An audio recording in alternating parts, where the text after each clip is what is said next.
Keller Williams, servicing the Hemet San Jacinto Valley. I'm speaking to you this morning on the 5th of March, a beautiful spring day in Vista, which is the east end of Hemet. Pictured below me is, behind me I should say, is the Vista, or the Vista Hemet San Jacinto Valley. And it's a beautiful place to live, work, play. It's a very much a growing area. But what I'm here to talk to you about today is a series of reports that I've put together for all of my clients. I have reports that work with buyers, I have reports that work with sellers, and they're all focused on buying and selling homes here in the Hemet San Jacinto Valley. Sure have done that.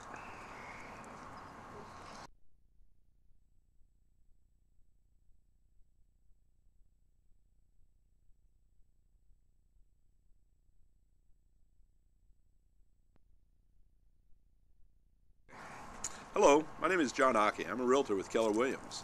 I service the primarily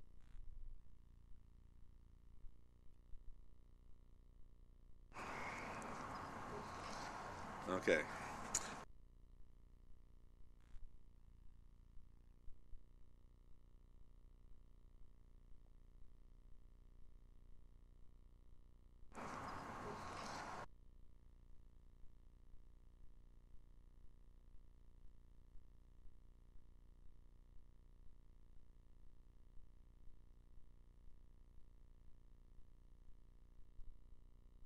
My name is John Occhi. I'm a realtor with Keller Williams.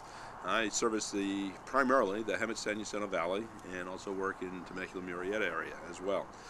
This morning I'm here to discuss with you a special report that I put together, how to sell your Hemet home for the highest possible price. In doing this, I've put together a special report, as I say, that I make available to all of my listing clients.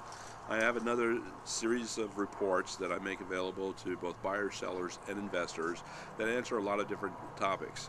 It's not that the reports are in-depth and answer the questions that people have, but what I try to do is to raise the questions, is to give you enough information to say, how about this or what about that? And this report is no different. In this brief report, I have 10 things that you absolutely must consider to sell your Hemet home for the most amount of money. In these 10 segments, I've broken down where I give some examples and again raise the question. With the purpose of this series of videos, this is the first of 5 parts. I'm going to cover 2 of these topics in each video, and I'm going to move them around. I'm going to try and keep them relative to one another as I jump through, and maybe not necessarily the order in the report. So, but the purpose is to be able to expand upon the information that's here and to give you some more food for thought, and again, more questions to ask. See how this applies to you, or if you have any other different applications that may be relative. And I do welcome all questions. You can always reach me by email at thehouseseller@gmail.com, or find me on my website, www.eireteam.com. That's eireteam.com, and EIRE stands for Excellence in Real Estate. It's so easy for you to find. And of course, my direct number, I'm always available, is 951-443-6259. And before I go on, I'm not going to fill each one of these videos with shameless plugs. The purpose is information, but it's important that you're able to contact me. So I ask that if you do want to contact me, please do so using one of these 3 methods. If you leave a message for me, please spell all names and street addresses, speak clearly, repeat them, and I'll send the information out that you're requesting. All right. So with that being said, this is the first segment, and we will have five topics, or five video topics, 5 video sessions in order to complete this entire report. The first part that I'm going to talk about is distress home selling. And distress home selling comes as a result of distress. And what is distress? It can be financial, it can be or personal, health related, divorce related, relocation. It could be bankruptcy. It could be any number of issues. Foreclosure. Maybe you're in pre-foreclosure. You don't know how to get out of it. And instead of sticking your head in the sand, and don't entertain the offers that are coming in from the investors. Talk to a realtor. Sell your house. Put it on the market. Expose it. Get as many people qualified to look at your house, not the first shark that comes in with a slick paper who's not regulated. Okay, investors are just private people who offer private money to buy your home, and and they come in as this good Samaritan trying to help you out. It's usually not the very best thing that you can possibly do.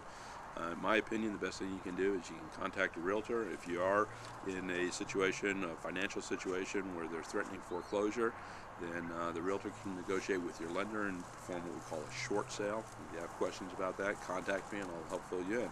However, your best bet is to work with a realtor. Why a realtor? Because a realtor can expose your home to the maximum volume of traffic. You can show it to, you can make sure every other realtor in his marketplace knows it, and every realtor then has buyers, and they can do a good job of selling your home. And if it is distressed, you're going to be offering for a few dollars less in order to sell it quickly. And there's nothing better that realtors like than quick sales. Okay, so that's where you want to go. Use an investor, someone who's coming in to try to buy your house from under you as a last resort. No matter how slick their deals sound, I mean, they do this like shuffling the walnut shells, and sometimes you haven't got a clue what's going on, and where you end up at the end of the day may not be a pretty picture. So avoid distress selling if at all possible, of course. You know, it's always best to plan a move. It's always best to plan a move a couple months before you actually put the house on the market, as we'll discuss in some other topics, such as making cosmetic repairs and such.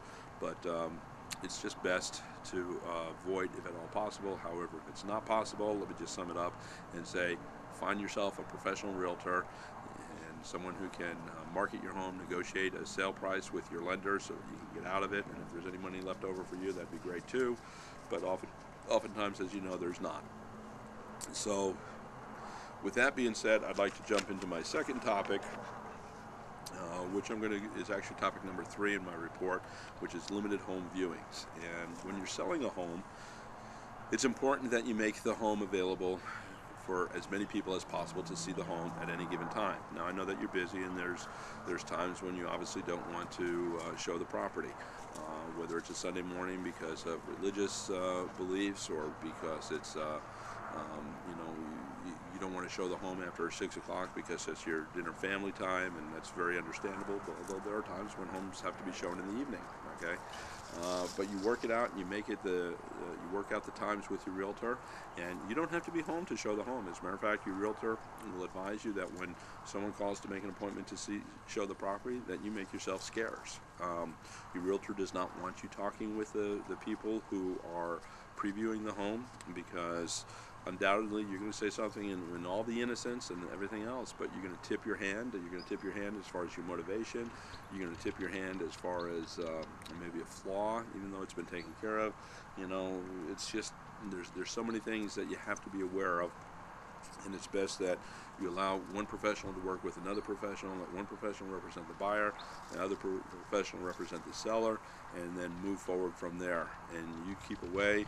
You can meet the people who are moving in your house the day you give them the keys if you want, but during negotiations and during inspections and such, keep your distance. But the point is that you do need to keep the house available. You do that with a lockbox, and you make sure that it's a lockbox that's accessible to all of the realtors in the market. I strongly do not recommend a combination lockbox. When a combination is used, it can be passed out. People can come back at any time. There's no record of who shows the property through the lockbox. However, realtors, at least in the association here in Hemet and the one in Temecula, we have 2 different style lockboxes. They're both electronic, and there's a running log of who's entering and gaining access to the property. So if there is ever an issue, and it's very unusual that there is, but if there is ever an issue, then there's a record of who's been in and out of the property. This also helps in marketing. Let's say there's a price reduction or something down the road. Your realtor can then contact everybody that's gone through that lockbox. Maybe they didn't leave a business card, maybe there's no other record of them there, but that they can be contacted and informed of any changes in the listing, which is real important. So it's important that the lockbox is there. You live your life, the buyers have their life. The worst thing that can happen is the perfect buyer spots a perfect home, but they can't gain access. The realtor can't gain access either because there's no lockbox, or the time restraints on showing are so unrealistic that it's impossible for the buyer to make it to see the property. Remember, they have a life too. And you don't want them to find somebody else's home, and they don't want to find somebody else's home. If yours is truly the perfect home for them, then so be it. It's the perfect home for them. That's going to wrap up segment 1 I'm going to go ahead and ask you to join me in segment 2. Segment 2, I'm going to be discussing emotional issues. One is number 2 in my report, best homes in the neighborhood, and the second topic is number 4 in my report, restraining emotional decisions. So with that being said, I'm going to bid you adieu. Take care of you and your family, and make every day a great day, and God bless you. Thanks for watching. Come back.